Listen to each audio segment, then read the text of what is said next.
আসসালামু আলাইকুম। আজকে আপনাদের মাঝে শেয়ার করব খুব সহজ নিয়মে কোটি জামা সেলাই। বাস এভাবে আমি সম্পূর্ণ গলার কাপড়ের অংশ এবং বক্রমের অংশ বের করে নিয়ে 1.5 ইঞ্চি পরিমাণে চওড়ায় নিয়ে এভাবে সম্পূর্ণ কাপড়ের উপরে একটা কাট বসিয়ে নিয়ে কাপড়টাকে সোজা করে এভাবে সেট করে বসিয়ে নিয়ে তার উপরে অংশ বসিয়ে নিয়ে লম্বা করে একটা সেলাই দিয়ে নিলাম এবং সাইড থেকে এভাবে সম্পূর্ণ কাপড়ের উপরে বক্রমের অংশ এভাবে জয়েন্টটা দিয়ে নিয়ে নিলাম।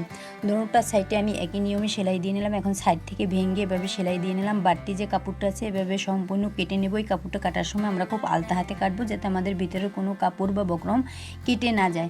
বা সম্পূর্ণ দুটোটা অংশ আমি এভাবে কেটে নিলাম এবং আমার দুটোটা গলা তৈরি করা হয়ে গেছে। এখন আমি টপ সেটের অংশ বের করে নিলাম। এভাবে সোজা করে ধরে মিডল অনুযায়ী একভাবে লম্বাভাবে একটা সেলাই দিয়ে নিলাম যাতে আমাদের গলাটা একুরেট মাপে থাকে, বেঁকা না হয়ে যায়। বা সাইড থেকে এভাবে আমি ঘুরিয়ে সেলাইটা দেবো, খুব আলতা হাতে সেলাই দেবো আমাদের সেলাইটা যেন একুরেট মাপে হয়। বা সম্পূর্ণ এভাবে সেলাই দিয়ে নিলাম। অপর সাইডেও একই নিয়মে সেলাই দিয়ে নিয়ে আমি সাইড থেকে 2 পয়েন্ট পরিমাণে কাপড় ভিতরে রেখে এভাবে সম্পূর্ণ গলাটা কাটিং করে নিলাম। বাস একটু কাট বসিয়ে নিলাম, আমাদের বাইল পাশ করে সেলাই দেওয়ার সময় ফিনিশিংটা সুন্দর হয়। এভাবে আমি দুটোটা টপ সেটের অংশে কিন্তু সামনে পিছনে টিকিন দেবো। এভাবে সম্পূর্ণ দুটোটা পিছন সামনে 4টা টিকিন আমরা মার্কিং অনুযায়ী দিয়ে নিলাম।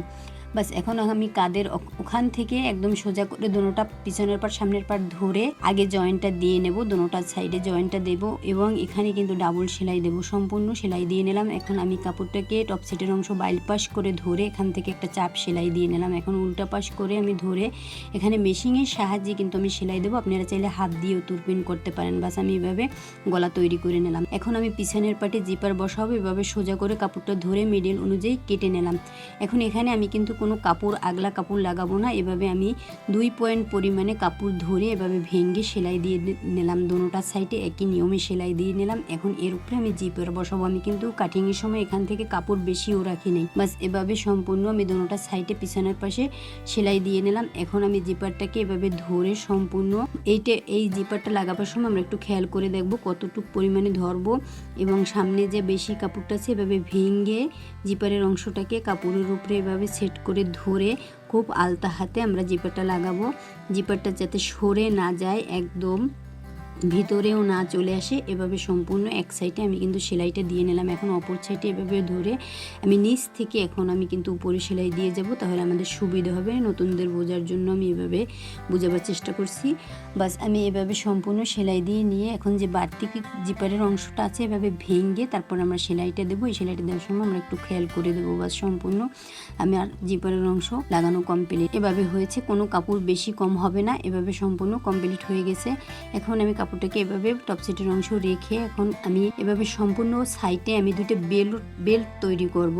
এভাবে বেল্টের অংশটাকে বের করে নিয়ে একটু কোনা করে এভাবে সম্পূর্ণ দুটো অংশ সেলাই দিয়ে নিলাম এবং একটা কাটারের সাহায্যে আমি বাইল পাশ করে নিলাম। দুটো বেল্ট তৈরি করে নিলাম আমি। এখন আমি যে 5 ইঞ্চি পরিমাণে যে আমি কোটির অংশটাকে বেশি নিয়ে রাউন্ড শেপ করেছিলাম, নিচ থেকে ডিপ নিয়েছিলাম 5 ইঞ্চি। এভাবে আমি কাপড়টাকে দুইটা পার্ট করে নিয়ে সম্পূর্ণ ভেঙে চিকুন করে ভেঙে এখানে খুব আলতা হাতে সেলাইটা দেবো, কারণ আমাদের এখানে কিন্তু কোটির রাউন্ড হবে যে এক কালারের উপরে যে ছাপার কাপড়টা। এভাবে আমি দুটোটা সাইডে কিন্তু একই নিয়মে সেলাইটা দিয়ে নিছি। বা সম্পূর্ণ সেলাইটা নিয়ে আমি এক কালারের কাপড়ের উপরে ছাপার কাপড়টা বসিয়ে সাইড থেকে এভাবে সম্পূর্ণ ধরে অ্যাকুরেট মাপ অনুযায়ী প্রথমে জয়েন্টটা দিয়ে নেব। এভাবে সম্পূর্ণ এক সাইডে কিন্তু আমি জয়েন্টটা দিয়ে নিচ্ছি। এখন আমি কোমরের ওখান থেকে ধরে সম্পূর্ণ যে আমি কোটির অংশটা ডাবল কেটেছিলাম কাপড়, এভাবে মিডিল অনুযায়ী ধরে এখান থেকে দেখেন যে বাড়তি কাপড়টা আছে সম্পূর্ণ আমি কুচির ভিতরে দেব। এভাবে প্রত্যেকটা কুচি বসাবো, আমরা একুরেট মাপে বসাবো যাতে আমাদের প্রত্যেকটা কুচি একুরেট মাপে থাকে। বা সম্পূর্ণ আমি এভাবে বাড়তি কাপড়টাকে কুচি দিয়ে মিডিল অনুযায়ী নেব, খুব আলতা হাতে কুচি দেব।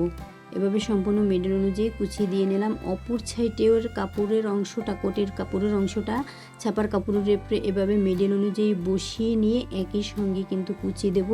এ জায়গার থেকে আমরা একটু খেয়াল করে দেখব। বাস এভাবে দিয়ে একুরেট মাপে কুচিগুলো বসাবো, খুব আলতা হাতে বসাবো। আমাদের দুটোটা সাইডের কুচিগুলো যেন একুরেট মাপে থাকে। বাস সম্পূর্ণ আমার কিন্তু কুচির অংশ মাজার ওখান থেকে কমপ্লিট হয়ে গেছে। এখন অপর সাইডেও এভাবে আমি সেলাইটা দিয়ে নিলাম। বাস এখন আমি হাতার অংশটা এভাবে বের করে নিলাম। আমি হাতায় ছাপার কাপড় দিয়ে পাইপিং করব। বাস সম্পূর্ণ আমি সোজা করে ধরে একটা লম্বাভাবে সেলাই দিয়ে নিলাম। আমি কিন্তু পাইপিংয়ের অংশটা নিচে রেখেছিলাম আর হাতার কাপড়ের অংশটা উপরে রেখে এভাবে একটা জয়েন্টটা দিয়ে নিয়ে আমি কিন্তু এভাবে চিকন করে ভেঙে সেলাইটা দেবো। এই সেলাইটা দেওয়ার সময় আমরা খেয়াল করে দেবো আমাদের যেন পাইপিংয়ের অংশটা একুরেট মাপে হয়। বা সম্পূর্ণ আমি এভাবে দোনোটা হাতা কমপ্লিট করে নিলাম। এখন আমি টপ সেটের অংশ মেশিনের উপরে এভাবে সোজা করে ধরে হাতার অংশটাকে টপ সেটের অংশের উপরে বসিয়ে নিয়ে এখানে আমি যতটুকু কাপড় বেশি নিয়েছিলাম কুচির জন্য, ফোরিং হাতা বলা হয় এটাকে, এভাবে সম্পূর্ণ কুচির ভিতর দিয়ে সোজা করে সেলাই দিয়ে নিলাম।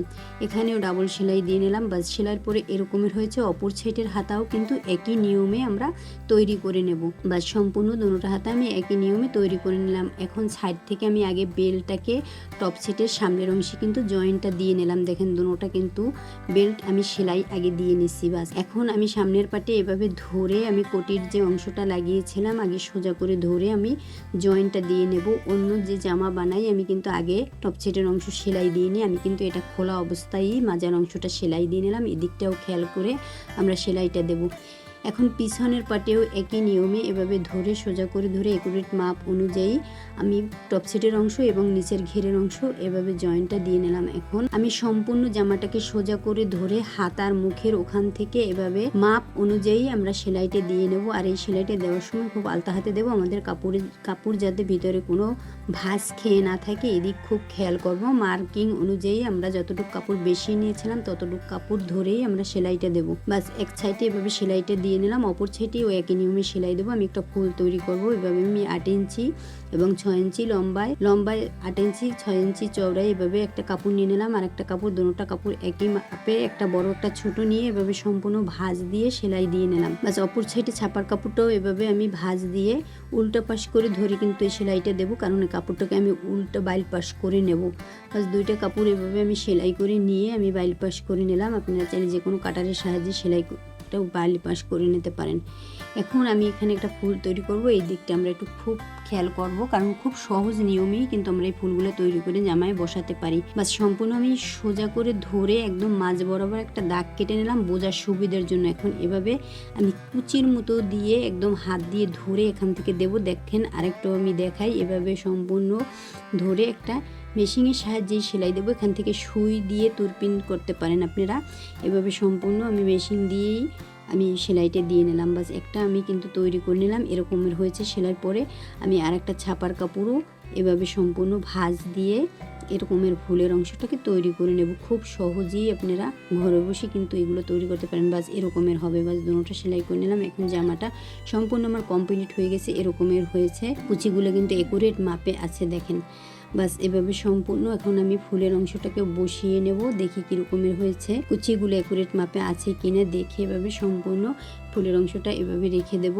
বাস আমার ভিডিওটা এ পর্যন্তই। যদি ভিডিওটা ভালো লেগে থাকে তাহলে লাইক কমেন্ট শেয়ার ও সাবস্ক্রাইব করে আমার পাশে থাকবেন। আর যারা ফেসবুক থেকে দেখবেন আমার চ্যানেলটা ফলো দিয়ে রাখবেন। আল্লাহ হাফেজ।